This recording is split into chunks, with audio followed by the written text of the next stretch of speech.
Hello everyone and welcome to another FPL video on the channel. In this video we'll be taking a look at my game week 15 team. How did we score? Did we get a green arrow? And then we'll be taking a look at my game week 16 team, which is the final game week until the World Cup begins. So exciting times ahead. But let's have a look at my game week 15. As you see on the screen, we got 60 points. So we'll start off in defence. Ward, 6 points. Lovely stuff.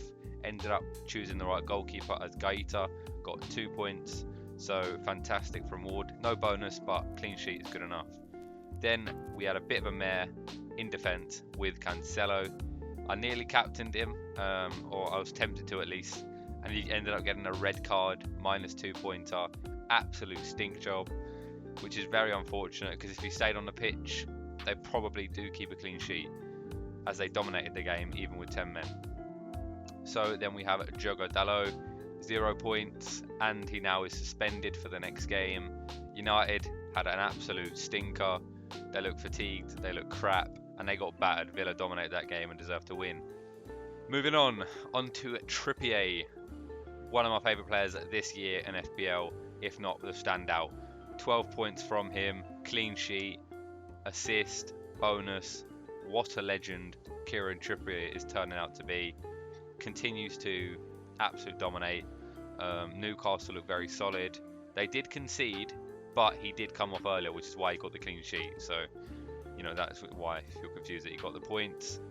So yeah, 12 pointer from Kieran Trippier. Absolutely fantastic, and he will not be leaving my side anytime soon. So into the midfield, we had Martinelli with 3 points. Yeah, they beat Chelsea 1-0. Martinelli wasn't involved in that goal. Didn't get an assist or score it, but yeah, 3 points is what it is. Then we got Foden with another 1 pointer. What's gone on there? Can someone tell me please? He started every game in the Premier League. We brought him in and all of a sudden he's benched every single game. I don't know what's gone on. There's got to be something behind the scenes because it's pretty dodgy in my opinion, that he's just all of a sudden out of favour. You could say, yeah, he's played in the Champions League, but that was like a full rotation squad the last game, and he played in that instead of playing in the Premier League. But yeah, so he's walked away with 1 point. Rather annoying because it was prime fixtures to bring him in. Thought he was going to do well, and of course he's done nothing. Hopefully he plays next week. Then we have Mo Salah. Finally, Mo Salah has returned for us with a lovely haul. 2 goals, bonus points for Mo Salah, 15 points haul. Absolutely fantastic. Finally he's paid off. You know, we've continued to keep faith with Mo Salah, and I'm not going to say it was worth it, but he's finally done something for us, which is fantastic. So yeah, 15 pointer. And on to Zaha, someone else who we've kept faith with. He's had the fixtures, not done too much, but finally he has also returned. Goal and an assist against West Ham. 12 points. Fantastic from Wilfried Zaha. Love to see it. So decent return from them two lads. Basically got the bulk of the points, didn't they there? 27 points combined for them, so they combined for half of my points basically. So then up front we have GW16. Had a couple chances against Chelsea, but ended up walking away with a 2 pointer. But you know what, is what it is. Decent fixture next week as well against Wolves. So yeah, hopefully he can return then. Then we have Callum Wilson, the transfer in this week. Been on great form. I thought, yeah, why not, just get him in. He ends up getting plugged off at half time.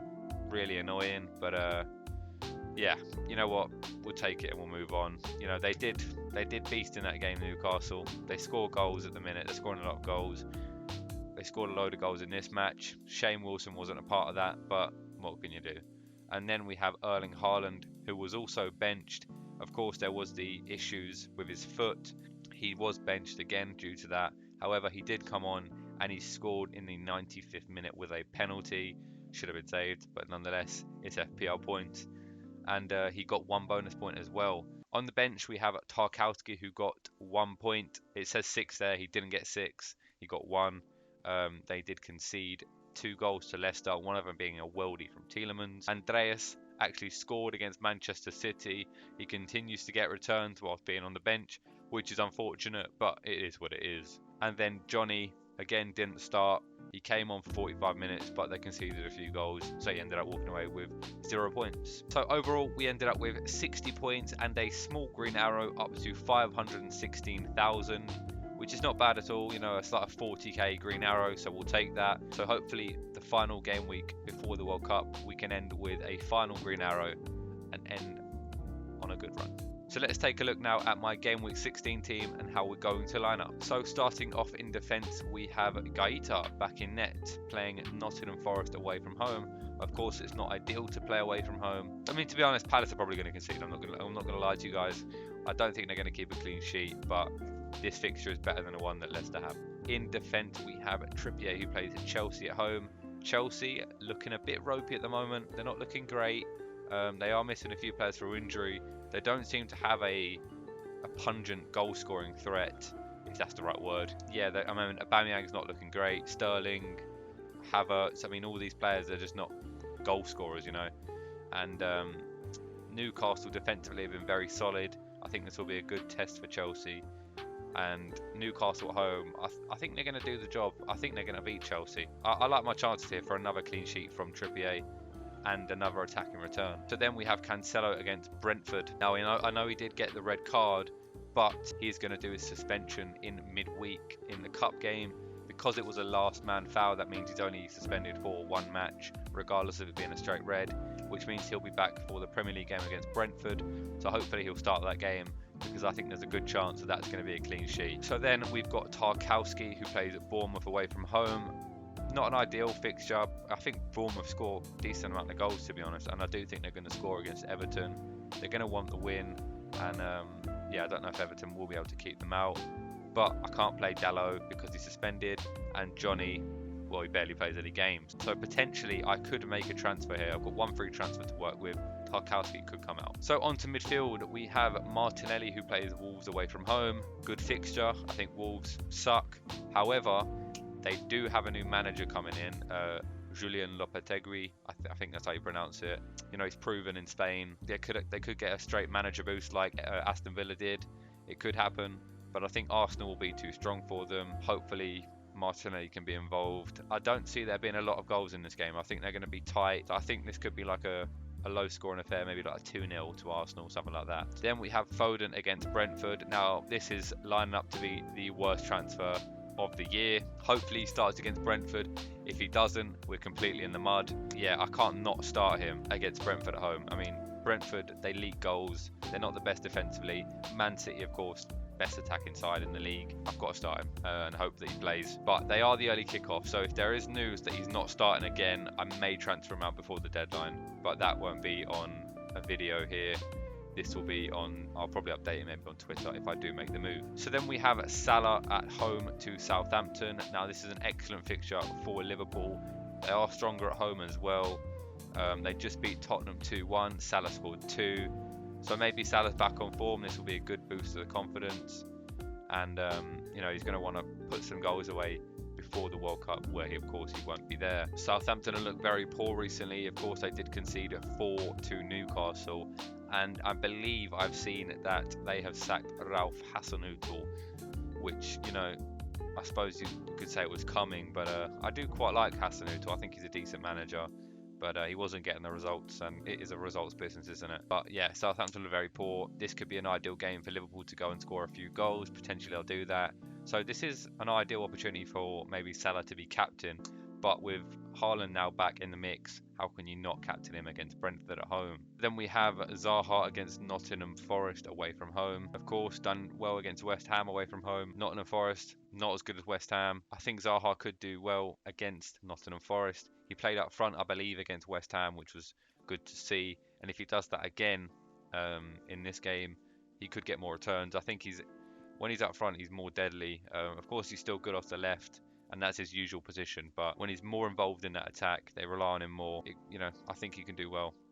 And I think this is an ideal fixture for Zaha to bow out with a bang, because probably take him out when the World Cup wildcard kicks in. So up front, we have Jesus against Wolves. Now, like I was saying with Martinelli, I think Wolves, not the best, not a good side, but I think this will be a tight affair. Jesus, he hasn't scored now, I believe, in 9 Premier League games, so he's in a bit of a rut. He's got a few assists, like last game week, not the one that just went, the one prior to that, he got 2 assists. But yeah, in terms of scoring, he's in a bit of a rut. This is probably his last fixture for me in my side, but hopefully he can go out with a bang. So then we have Wilson against Chelsea. Chelsea been a bit leaky. Chelsea been pretty poor. Newcastle scoring goals for fun at the moment. They look excellent under Eddie Howe. You know, they've got some top tier players. You know, I'm not sure why he was brought off at half time. I don't know if it was an injury or something like that. I'll have to find out. Hopefully that is not an issue and he'll start next week, which I'm sure he will. Hopefully he gets 90 minutes as well. Of course, he's on penalties. He's the main goal scoring threat centrally. I mean, Almiron is banging goals for fun at the minute. So if you've got Almiron, fair play to you because he's banging. But I've only got Wilson. So hopefully he can join the fun against Chelsea next week. I think they're going to score a couple goals, Newcastle, and Wilson will get one. And then we have the captain selection, the obvious captain pick, Erling Haaland against Brentford at home. He's probably going to start. You know, of course, he got some minutes under his belt in the previous fixture, which is good to see. So, you know, with the training for the whole week, he should come back fit and fine, and he should start against Brentford, in my opinion. And if he does, I can't see him not scoring, and he's probably going to get 2. I think he'll get a brace if he does start. So hopefully he does do that. So onto the bench, we have Ward against West Ham. Now, I do think... What's that there? So on the bench, we have Ward against West Ham. Now, West Ham will be a tough fixture for Leicester. You know, they're going to want to bounce back after their late loss to Crystal Palace. I think they'll score against Leicester. Of course, Leicester have been better at the back recently. They've kept quite a few clean sheets, to be fair to them. But yeah, West Ham would like to bounce back, and I think they're gonna score at least. Whether they'll win, I'm not sure. Then we have Andreas against Man United. I just have to bench him. I'm not going to start him over anyone in the side, and it's knowing my luck, he'll probably get a return. And considering I support United, probably get 2, just to make us lose the game as well. Then we have Johnny against Arsenal. Now, the guy doesn't start. He might start to get minutes under Lopetegui, but I won't know. But yeah, I'm definitely not going to start him against Arsenal because the chances of them getting a clean sheet are pretty slim. And then, of course, we have Dallo, who is suspended. So I have one free transfer. I have 0.5 million in the bank. I could take a 1-week punt and then I'll be able to take them out. But I just need to search out who I'm going to do. I think attack-wise we look quite strong. I'm happy to have Jesus, Haaland and Wilson. The midfield I like the look of. Great fixtures, good form. Defence, yeah, happy with it. Trippier, Newcastle solid in the back. Cancelo, he should start even though he did get a red card. Brentford, yeah, I think they'll keep a clean sheet there. Tarkowski, I think if I'm going to make a transfer, the most likely one for me is to take a punt on a defender. Maybe bring in a Liverpool defender because they play Southampton, or bring in an Arsenal defender like a Ben White for 1 week and hope they get a clean sheet. So that's what the side's looking like. We have a current game week, so we have a current rank of 516,000. So I hope you guys have enjoyed this video. If you did, please feel free to drop a like and subscribe. That would be much appreciated. And if you guys need any help with your FPL teams, please feel free to leave a question in the comment section down below, and I'll be sure to try and help you out to the best of my ability. But other than that, thank you guys so much for watching, and I'll catch you all next time. Cheers, guys.